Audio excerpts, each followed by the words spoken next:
Hello everyone, I am Shivangi Gupta. Welcome to Mathematics by Shivi. In this video, I will discuss rank of matrix by PAQ form. Before watching my video, please don't forget to subscribe my YouTube channel and press the bell icon for more updates. So let's start our topic.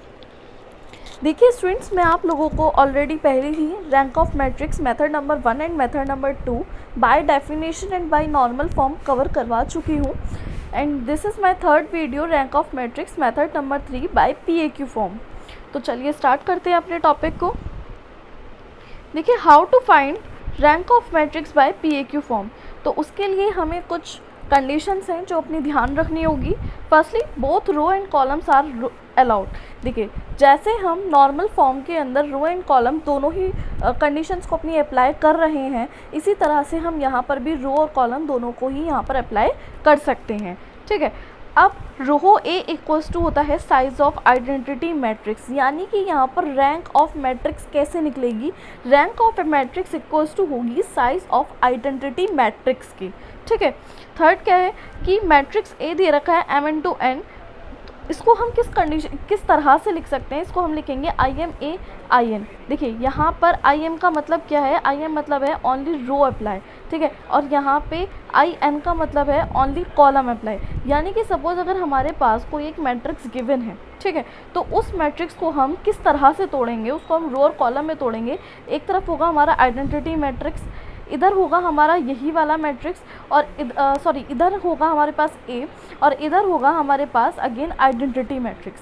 But in this identity matrix we apply only row, and in this identity matrix we will apply only column. ठीक है. तो देखते हैं अपने question को. Question के ज़रिए आप बहुत अच्छे से समझ पाएंगे. देखिए, find rank of matrix by PAQ form. हमें एक मैट्रिक्स दिया गया है और क्वेश्चन में मेंशन है find rank of matrix by PAQ form. तो PAQ फॉर्म क्या कहती है. सबसे पहले हम यहाँ पर मैट्रिक्स देखते हैं. हमारे पास जो मैट्रिक्स यहाँ पे गिवन है ये हमें 3×4 में गिवन है. ठीक है. यानी कि हमारे पास 3 रोज़ हैं एंड 4 कॉलम्स गिवन है. ठीक है. तो अगर मैं यहाँ पर बात करने लगूँ मैट्रिक्स को PAQ फॉर्म में कन्वर्ट करने की, तो PAQ फॉर्म क्या होगी यहाँ पर मेरी कि मैट्रिक्स ए दे रखा है 3×4, और यहाँ पर P की जगह पर हो जाएगा I3 और A Q के जगह पे यहाँ पर मेरे पास हो जाएगा I4. यहाँ पर I3 से मतलब क्या है कि मेरे पास यहाँ पर केवल मैं रो अप्लाई कर सकती हूँ. I4 यहाँ पर क्या है कि मैं यहाँ पर केवल कॉलम को ही अप्लाई कर सकती हूँ. ठीक है. तो लेट्स स्टार्ट. तो यहाँ पर हमें A 3×4 यानी कि यहाँ पर हम अपना मैट्रिक्स रखेंगे. इक्वल्स टू में यहाँ हम अपना आइडेंटिटी मैट्रिक्स रखेंगे A, और अगेन यहाँ पर आइडेंटिटी मैट्रिक्स रखेंगे 4×4 के अंदर. ठीक है.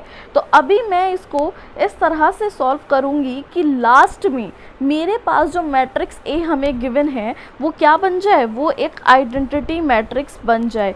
मैं इसको तब तक तोड़ती चली जाऊँगी जब तक मेरे पास लास्ट में आइडेंटिटी मैट्रिक्स नहीं बन जाता है.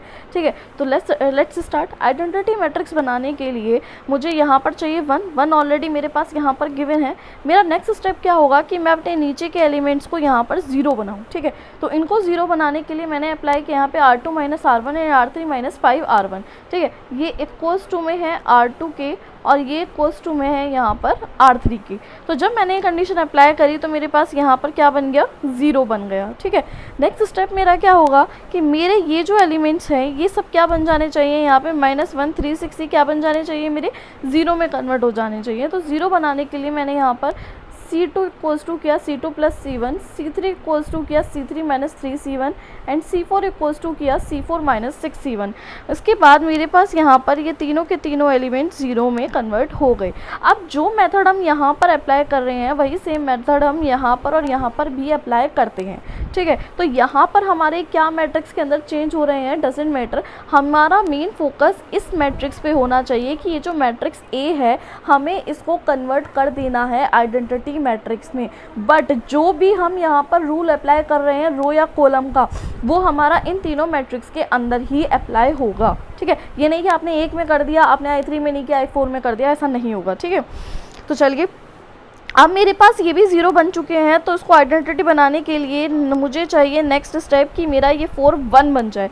इसको 1 बनाने के लिए मैंने यहाँ पर किया C2/4, तो मेरे पास यहाँ पे नेक्स्ट स्टेप में 1 बन गया। ठीक है, अब मुझे नेक्स्ट स्टेप क्या करना होगा कि नीचे के एलिमेंट मेरे क्या बन जाए, 0 बन जाए। ठीक है, 0 बनाने के लिए मैंने यहाँ पे किया R3 equals to R3 - 2R2। ठीक है, तो मेरे पास यहाँ पर 0 बन गया और ये भी 0 बन जाता है। ठीक है, अब नेक्स्ट स्टेप क्या होगा कि जो -6 और -10 दे रखा है ये भी मेरे 0 में कन्वर्ट हो जाए। ठीक है, तो इसको 0 बनाने के लिए मैंने क्या किया यहाँ पे कि C3 इक्वल्स टू कर दिया C3 + 6C2 और ये कर दिया C4 equals to C4 + 10C2। जब मैंने ऐसा किया तो मेरे ये एलिमेंट सारे के सारे 0 बन गए। तो अब देखिएगा, अगर मैं इस आइडेंटिटी मैट्रिक्स को देखना चाहूँ, अगर मैं इस मैट्रिक्स को देखना चाहूँ, ये आइडेंटिटी तो बन रहा है, लेकिन कब, अगर मैं इस वाले कॉलम को यहाँ से इंटरचेंज कर दूँ या इसको मैं यहाँ से रिमूव कर दूँ। रिमूव तो नहीं कर सकते, लेकिन हाँ मैं इसको C3 को C4 से इंटरचेंज ज़रूर कर सकती हूँ। ठीक है, तो मैंने यहाँ पर यही किया कि C3 को C4 से इंटरचेंज कर दिया, तो मेरे पास एक मैट्रिक्स तैयार हो जाएगा। तो मेरे पास एक मैट्रिक्स ये बन गया। ठीक है, तो यानी कि यहाँ पर अगर मैं मैट्रिक्स की बात करूँ तो मेरी ये वाली पूरी की पूरी रो, ये वाला पूरा का पूरा कॉलम कैसा आ रहा है, 0 आ रहा है। ठीक है, और अगर मैं इस पूरे की बात करूँ तो मेरे पास एक आइडेंटिटी मैट्रिक्स बन रहा है 3 × 3 में। तो इसका मतलब अगर मैं इस मैट्रिक्स के ऑर्डर की बात करने लगूँ तो ऑर्डर क्या हो जाएगा यहाँ पे 3, और हमें पता है अगर ऑर्डर 3 है तो फिर हमारी रैंक ऑफ मैट्रिक्स क्या हो जाएगी, यहाँ पर 3 हो जाएगी। तो रैंक ऑफ मैट्रिक्स इज़ 3।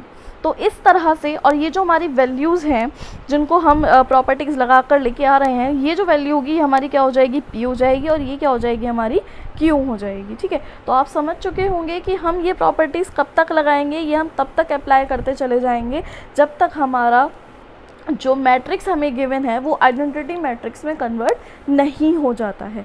ठीक है, आपसे एग्जाम में क्वेश्चन दूसरे तरीके से भी पूछा जाता है। जैसे यहाँ पर तो पूछा गया find rank of matrix by PAQ form, खाली PAQ फॉर्म में कन्वर्ट करवाना चाहा। ठीक है, आपसे डायरेक्टली ये भी पूछ लेता है what is the value of P and Q। ठीक है, तो अगर आप देखें ध्यान से, जब हमने इसको आइडेंटिटी मैट्रिक्स में कन्वर्ट कर दिया तो लास्ट में जाके हमारे पास P की वैल्यू भी, P मैट्रिक्स भी मिल गया और Q मैट्रिक्स भी मिल गया। ठीक है, तो आप सेम इसी तरह से P और Q की वैल्यू भी फाइंड कर सकते हैं। तो ये था कि how to find rank of matrix by PAQ form.